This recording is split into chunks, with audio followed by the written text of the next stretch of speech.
لکھا ساتنے بندے دے جاگے اندر، لکھا ساتنے بندے دے جاگے اندر، بھائی کوئی ساتھ نہیں ماں دے ساتھ ورگا، پتر پاویں زمانے دا غوث ہوئے رتبہ نہیں جے ماں دے پیرا دی خاک ورگا۔ تے گود ماں دی یہ درسگاہ پہلی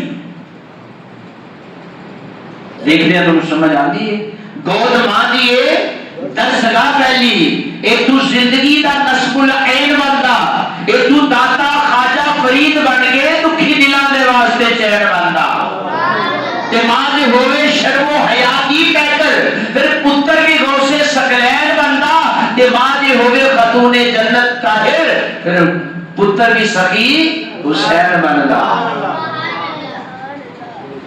لوگ کہتے ہیں حسین آ سکتا ہے، میں نے کہا نہیں آئے گا، حسین لانے کے لیے فاطمہ لانی پڑے گی، حسین لانے کے لیے علی لانا پڑے گا، حسین لانے کے لیے رسول اللہ جیسا نانا لانا پڑے گا۔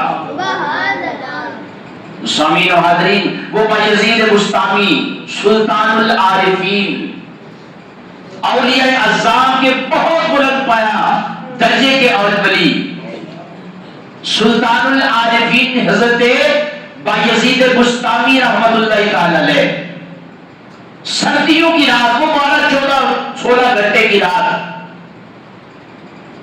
والدہ اٹھتی ہے، کہتے ہیں پتر پانی چاہیے، بایزید بسطامی اٹھتے ہیں اور گھر دیکھتے ہیں تو پانی نہیں ہے، آپ پانی لینے کے لیے چلے گئے، واپس آئے تو ماں سو گئی تھی، پتر نے جگانا گوانا نہیں کیا کہ ماں سوئی ہے، پھر پیالہ پانی کا پکڑا اور وہیں پہ کھڑا ہو گیا، ساری رات پیالہ پانی کا لے کے کھڑا ہے، یہاں تک کہ ہاتھوں کے اوپر برف جم گئی ہے، سحری ٹائم تہجد کے وقت ماں کی آنکھ کھلتی ہے اور دیکھتی ہے بایزید ادھر ہے، کہا بیٹا کیا ہوا؟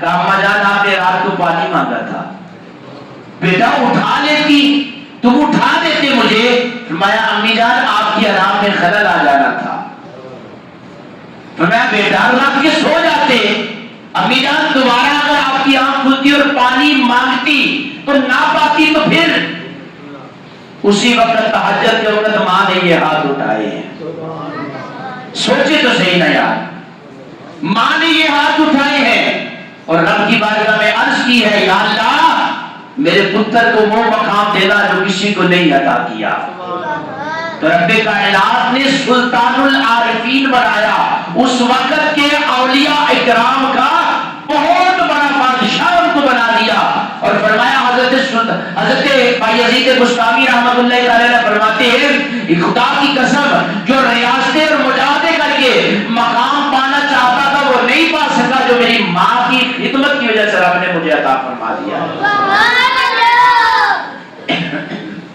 اس لیے میرے بھائی بزرگوں، ماں باپ کی عزت بڑی ضروری ہے۔ آج بچہ بدتمیزی کرتا ہے، اس کو بولنے کی تمیز نہیں کہ ماں سے بولنا کیسے، باپ سے کیسے بولنا ہے۔ ماں باپ کی نافرمانی ایک واحد گناہ ہے جس کی سزا دنیا میں بھی ملتی ہے اور آخرت میں بھی ملے گی۔ کہتے ہیں چھاں جنت دی جے کر مننیاں سائے ماں دے دامن وچ جی لیا کر، آپے کوثر دا مزہ جے چکھنا ہی پیر ماں دے دھو کے پی لیا کر۔ صحابی رسول ایک نبی کی بارگاہ میں عرض کرتے ہیں یا رسول اللہ میں جو کماتا ہوں میرا باپ لے لیتا ہے، جو لاتا ہوں وہ چھین لیتا ہے۔ سنیے گا جملہ، میرے قریب آقا صلی اللہ علیہ وسلم نے فرمایا اے میرے صحابی یاد رکھ تو اور تیرا مال سب تیرے باپ کا ہے، تو اور تیرا مال سب تیرے باپ کا ہے۔ یار کس طرح کے ہم انسان ہیں جس نے جنم دیا، جس نے پال پوش کر اتنا بڑا کیا، جس نے کھلا پلا کر اس قابل کیا کہ تو دنیا کے سامنے اپنے آپ کو تان کے چل سکتا ہے، آج وہی تجھے برا لگ رہے ہیں۔ کس طرح کا تو انسان ہے۔ ایک صحابی سنیے ذرا، ایک شخص آتا ہے اور اس نے کیا چیز مانی، اس نے ایک نظر مانی کہ میرا فلاں کام ہو جائے گا تو میں جنت کی چوکھٹ کو چوموں گا. سنیے گا ذرا، جنت کی چوکھٹ کو چوموں گا اور حور کے مادے کو چوموں گا. اب اس نے بات اس نے عجیب ہی کر لی تھی. نظر مانی، جو جب نظر مانی جائے تو اس کا پورا کرنا بڑا ضروری ہوتا ہے.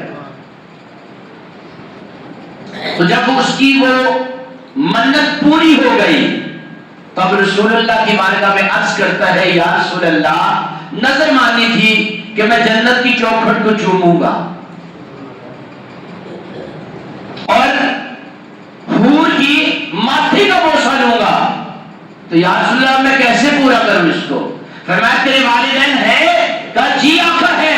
فرمایا چل جا پھر اپنے باپ کے قدموں کو چوم لے، ماں کی پیشانی کا بوسہ لے لے، تیری نظر پوری ہو جائے گی. فرمایا باپ کے قدم چوم لے، مطلب باپ کا قدم چومنے کا مطلب یہ ہے تو جنت کی چوکھٹ کو چوم لے گا. ماں کی پیشانی کو بوسہ دے دے، مطلب تو جو قسم اٹھائی تھی اللہ اس قسم کا کفارہ ادا فرما دے گا. سامعین و حاضرین، خدا کی قسم، انسان کی ماں دنیا سے بھی والدین چلے جائے نا تو پھر بھی رب کائنات اس کے لیے کچھ حقوق باقی رکھتا ہے.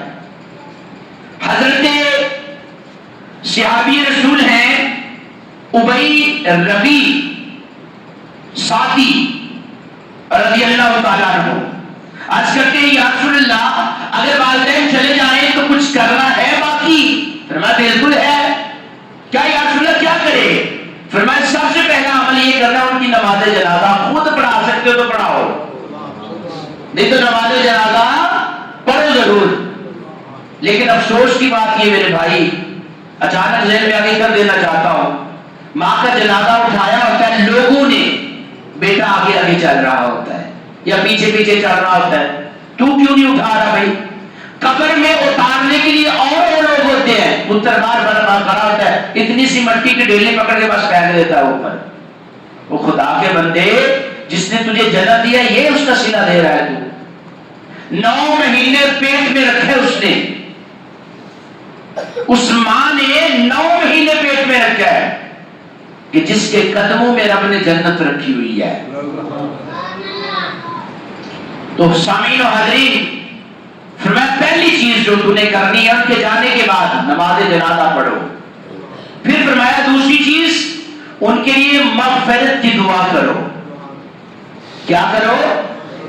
مغفرت کی دعا کرو. رب ارحمہما کما ربیانی صغیرا، یا اللہ ان دونوں کو اس طرح بخش دے جس طرح انہوں نے ہمیں بچپن میں پالا تھا. ان کی اوپر اس طرح رحم فرما جس طرح انہوں نے ہمیں بچپن میں رحم کیا تھا. میرے بھائی، وہ والدین جس نے تمہیں پال پوش کے بڑا کیا، اس قابل بنا دیا، ساری زندگی کی مصیبتیں وہ جھیلتا رہا، پھر وہ مائیں جس نے تمہیں دودھ پلایا اور پھر اپنے سینے سے لگاتی رہی، گیلی جگہ پر خود ہو کر خشک جگہ پر تجھے لٹاتی رہی، وہ باپ جس نے نہ دن دیکھا نہ رات دیکھی، نہ گرمی کی شدت دیکھی نہ سردی کے دن دیکھے، وہ تیرے لیے کماتا رہا ہے. ارے ان کی زیارت کرنے سے رب حج مقبول کا ثواب عطا فرما رہا ہے.